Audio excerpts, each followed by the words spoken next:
it's Ivy Slater, and you're listening to Her Success Story podcast, a show where gutsy businesswomen share their success journey.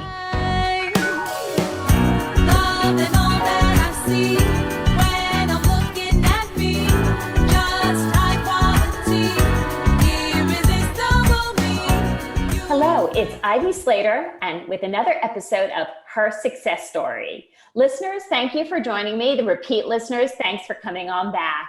Today, I have an amazing guest, Carrie Kerpen. Carrie is the co-founder and CEO of Likeable Media. Likeable Media is a digital agency that was named Crain's 6th best place to work in New York City. Guys, that's impressive.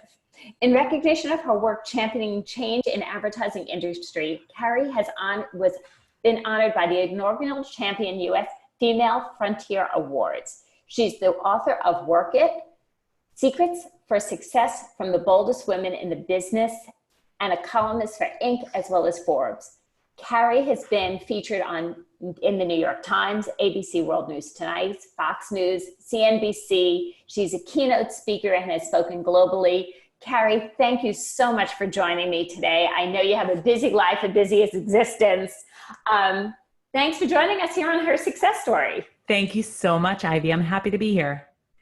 So tell me, how did you get started in all of this? On the pieces that's not your bio, you're a mom, you're a working woman. Where did you decide and why did you decide to open Likeable? Well, it's very interesting because most entrepreneurs, we have like a fairy tale story of how we started the business, and then we have the real story. And the fairy tale Thank you for being honest about that. Of course. The fairy tale story is that my husband and I got married in a very big event. He wanted everyone he's ever known to come to his wedding, and very big, larger than life kind of guy. And we knew there was nowhere that we could hold that many people because he knows a lot of people, and certainly no way we could afford that. And so we went to a minor league baseball stadium and pitched them that we would get married after a baseball game. And in between innings, we would have sponsors instead of Pepsi tossing t-shirts into the audience at a minor league baseball game, we would have 1-800-Flowers tossing bridal bouquets. And it would be an entire event for brides and grooms and for almost like a wedding trade show. And we would get married on the field afterwards. We would sell in sponsors and it would be this great event. And we did end up doing that. We raised $100,000 for the wedding of our dreams. We raised $20,000 for the MS Society. Nice. And we got tons of press for these sponsors that we sold in. So we were on national and international press. It was such a big success for them. It was really one of their most cost-effective advertising programs they had ever done. They said, this was so great, you have to do it again. We said, we can't get married again. So I guess we'll start a company around word of mouth marketing. And that is the fairy tale. The real story is that, yes, we did get married. And that was great, but I was still too afraid to leave my sales job and launch a business, no matter how much confidence others had in me. For me to actually take that leap was very challenging. But I had a daughter and I was commuting, and it was a really far commute. And one day I just dropped her off at daycare. She was very young. And she looked at me and she was like, don't go. And I just decided that I was missing too much. And so when I started the company, I started first, and then Dave joined because at the time, he was a teacher. He had benefits. We were like, okay, you'll do this for benefits and we'll just try and launch this thing. And I'll come home and then I'll be with Charlotte, our daughter. And that was the real story. I don't know that I would have had the motivation to do it just from, even though it was this momentous, huge PR event, this big success, and people had a lot of confidence in us. I don't know that I would have had the confidence to leave if I wasn't really inspired by a bigger motivation, which was to have control over my time. So I love what you're saying here is it wasn't, your daughter might have been the instigator, Yep. But the true purpose is the control over your time. Correct. It wasn't about that I needed so much time with my daughter, because in fact, once the business took off, I ended up in a way having less time. I had more flexibility, but I had more freedom of time. I was free to make the choices. And that to me was the biggest motivator of being an entrepreneur. As we got into social media, I loved social media. My husband and I were both captivated by it and were very early in the space. And so that was great. But the truth is, once I discovered that I could have control over my time and still make money, that was the real light bulb moment for me. And once I discovered that, I knew I would never go back. So the game-changing moment is, we talk all about always, our purpose, our why, what drives us to continue going, to really get to what we're looking to achieve. And when we look at that, and what you're saying is the flexibility to have control over your time. It's not having the time with the kids, and now there's several of them. Yep. And it's not having the time as a business, as a CEO, as a leader, as a speaker, an author, et cetera, but it's the ability to have control over the decisions. Correct. Of where you are when. Correct. And the decisions you make can be many different decisions. I mean, there are people who are entrepreneurs who want to work around the clock. There are people who are entrepreneurs who want to do it while they're home. There's so many different options, but I think to have the ability to choose is so freeing, and to know that your options aren't limited to other people who will hire you in a company, and that you have to kind of conform to somebody else. That's a very freeing moment. It is. So what year did you get started? So that was, we got married in 2006. We launched the business in 2007. Nice. So you were lucky. You actually took that action within a year. Yes. Congratulations on that. Thank you. Thank you. We ended up, our first client actually was a barter for office space. We took a local shopping mall and we said, hey, we'll do your word of mouth marketing and we will do it in exchange for you to give us some office space. And then we started a formal internship program where kids got college credit and a stipend for working for us. And they, together with us, we all decided that social media was going to be the fastest form of word of mouth. And at that time, Facebook went beyond the college market, and then we took off really rapidly. So what are some of the successes you've seen in this journey? Oh, I've seen a lot of great successes. I've seen a lot of failures too. A lot of failures too. There. All about behind the fairy tale, but successes would be, I think, in 2007 and 2008, in a down economy, in the worst economy of our time in recent history, growing rapidly and scaling. And I think in 2010, my husband launched a New York Times bestselling book called Likeable Social Media. We changed our name to Likeable, and that really took us to the next level. I think in 2013, when my husband launched a second company and I took over as the CEO of this company, and learning to have the confidence to do that when I was significantly more of an operator than I was a visionary leader, and really learning to have that confidence. And then I think another success would be once I then decided to write a book for women to help them realize that they had the same power within them. Those would be my biggest professional successes. And of course, during that entire process, raising a family. That's my biggest success. Yeah, mom to mom, I agree with you there. Yeah. Every hug we receive from our children and every hug we share with our kids is my definition of success. Yeah. Yes. Yeah. Yes. So, are your kids teenagers yet? Are they teenagers? My kids are adults. Adults. So you now see, I'm in the thick. Right now. You're in the thick of it. The 16-year-old girl. Oh. I'm like, if I get hugs right now, I mean, my 12-year-old still hugs me, but my 16-year-old right now, she's like, bye. I'm like, okay, you'll come back to me. Yes, exactly. I'm not dumb. I know you're coming back. Yeah, and that's why at the adult stage, the hugs I get with them from an adult perspective is like, okay, all the money in the world, all the business success in the world is chump change to this action, to this moment, to this embrace. Yep. So let's talk about some of, you said failures and I'll say challenges.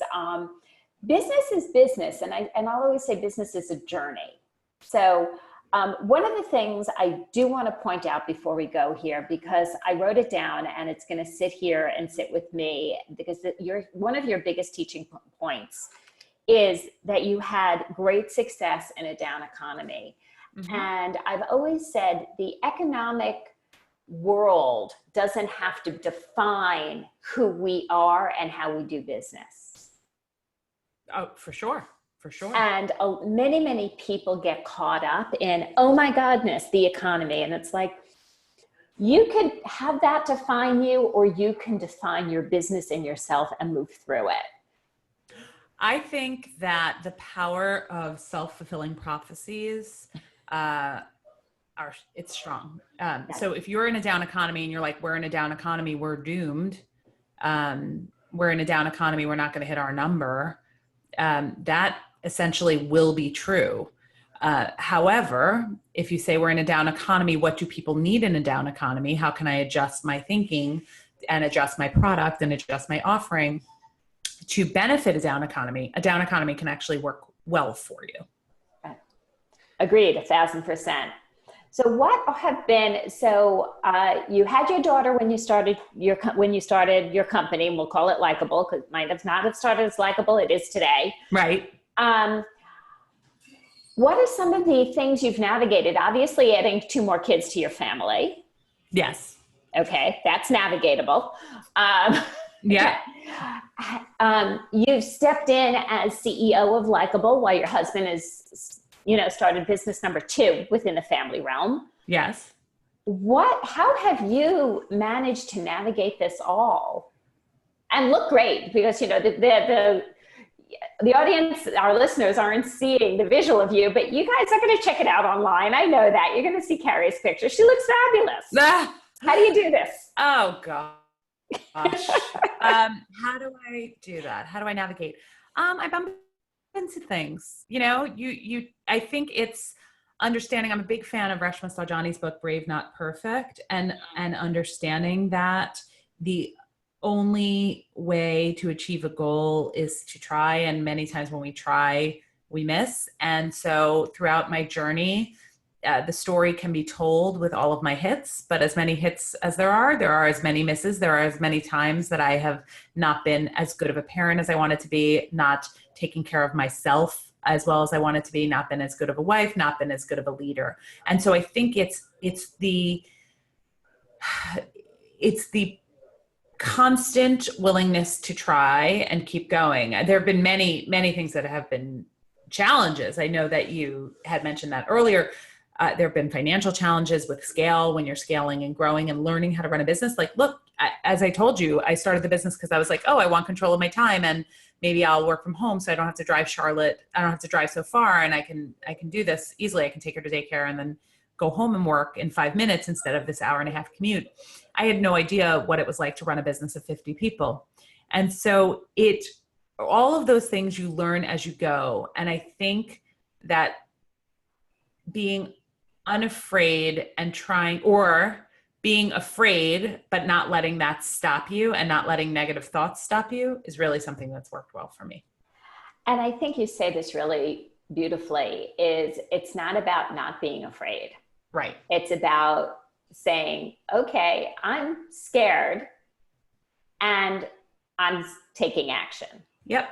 I think so we have that choice. Yeah. I think fear can be a great motivator, right? Like you think like, okay, I don't want this to happen. So, okay, here we go. I'm going to do this. But I think that you cannot let it consume you. One of my favorite sayings that I've looked at over the years, is worry is a misuse of the imagination, because I really think that you're devoting so much of that incredible energy that you have within you to negative thinking and worrying about the what ifs, when instead you could be thinking about the what ifs in a positive way. I remember someone once said to me, I was talking about what comes next for me. And I was at a critical point and running Likeable, and I wasn't sure where we were going to take the company. And I said, I just don't know what's going to happen next, like so stressed out. And she looked at me. This was actually Nilofer Merchant, who wrote Onlyness, amongst other things. She's a brilliant management thinker and speaker.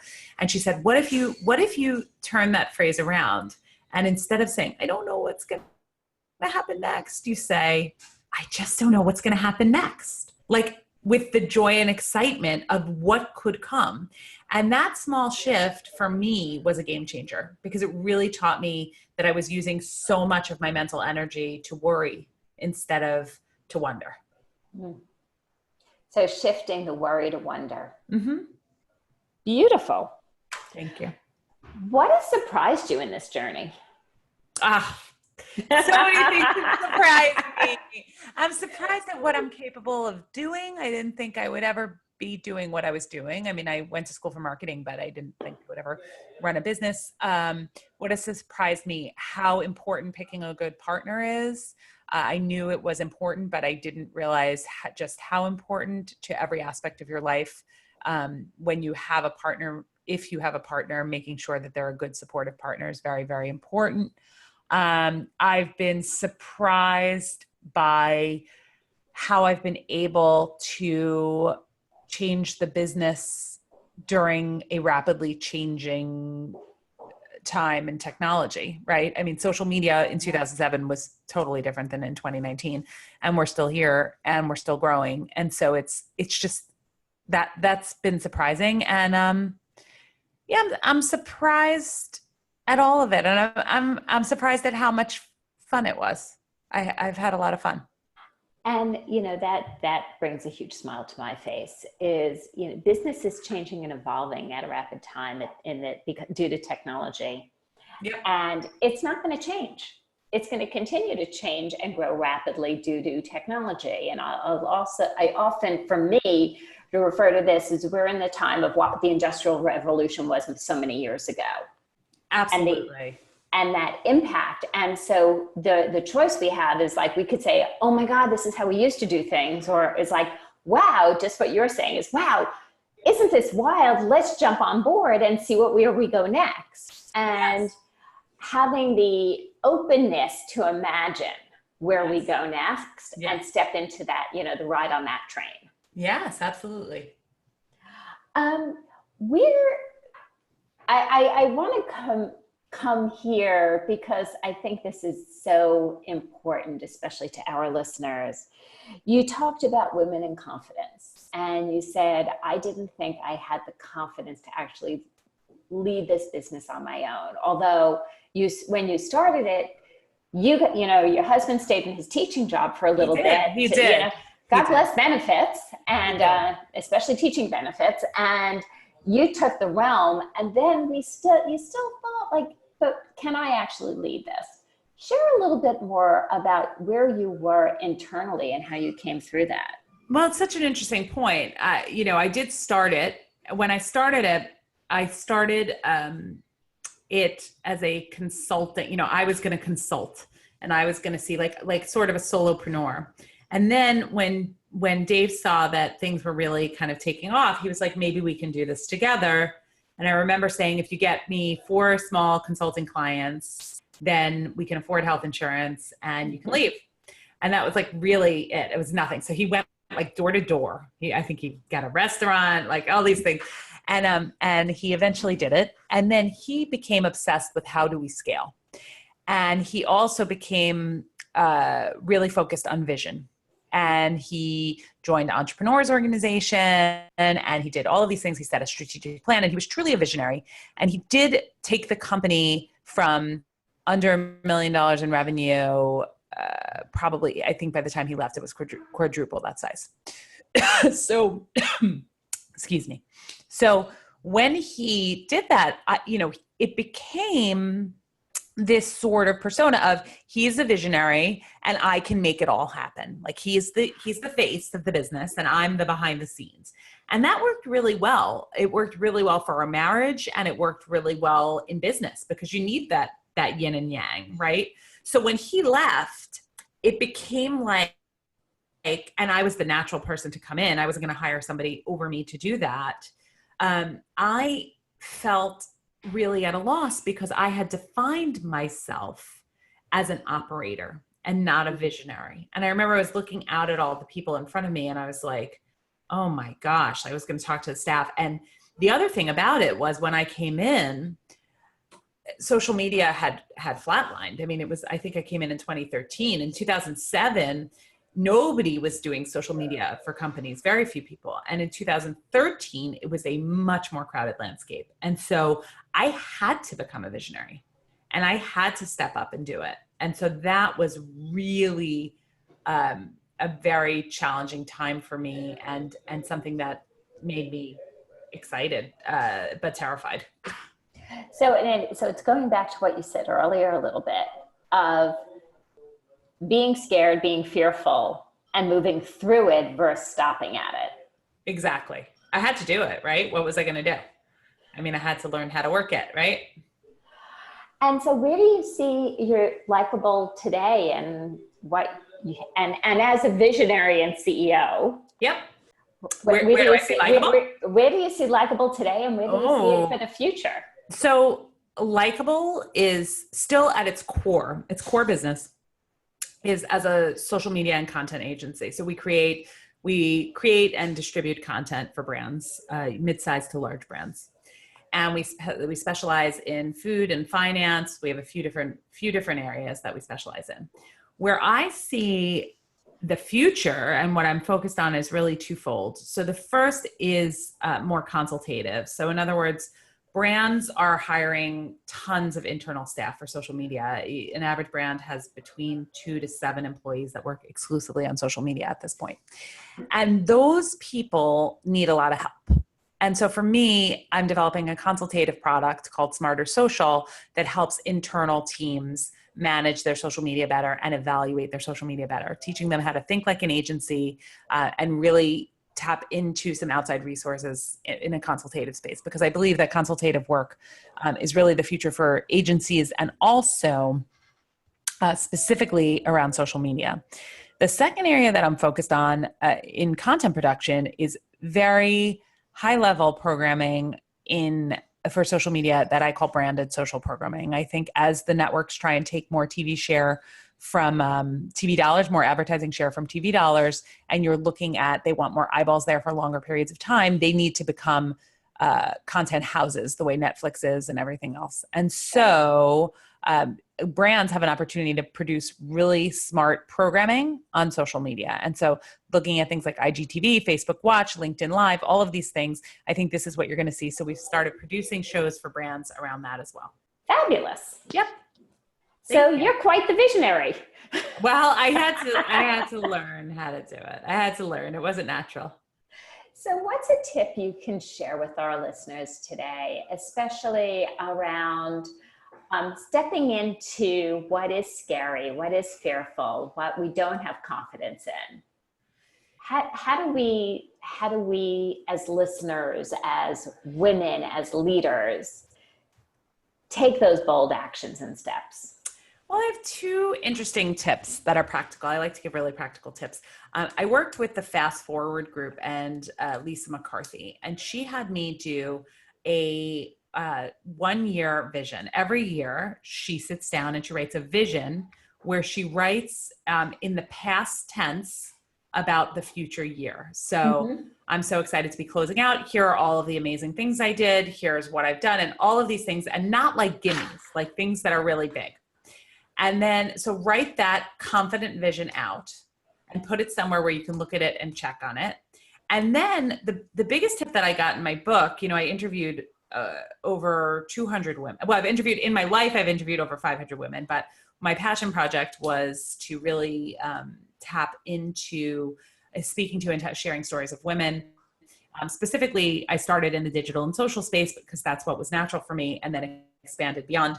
I did my own branded social programming show on Facebook Watch called Work It, same name as the book. And one of the things in one of the women I interviewed, one of the things she talked about, she was an employee at Facebook, and she was really psyched out when she got recruited because Facebook is, of course, the be all end all, this huge employer. And she was working for a woman as brilliant as Sheryl Sandberg.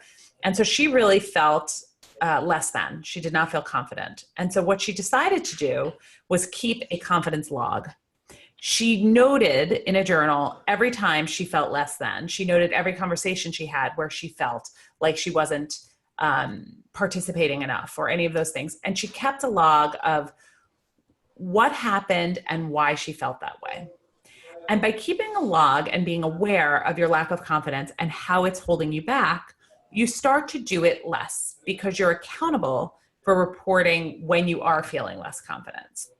So automatically this helps you feel more confident. And then she started logging why she did, when she did feel confident. Oh, I really rocked it in this meeting. I really did this, that, the other.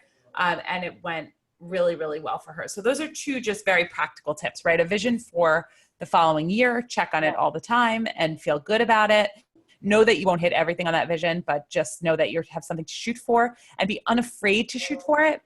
And then the second one is just to note when you feel less than and what's holding you back and why. I love it.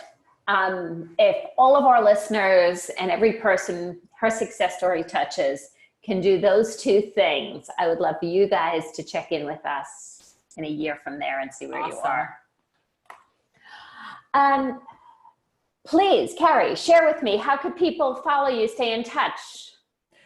Learn more about you. I'm Carrie Kerpen everywhere there is. CarrieKerpen. You can watch my show on Facebook Watch or IGTV. You can follow me on all social channels. And you can always check out Likeable at likeable.com.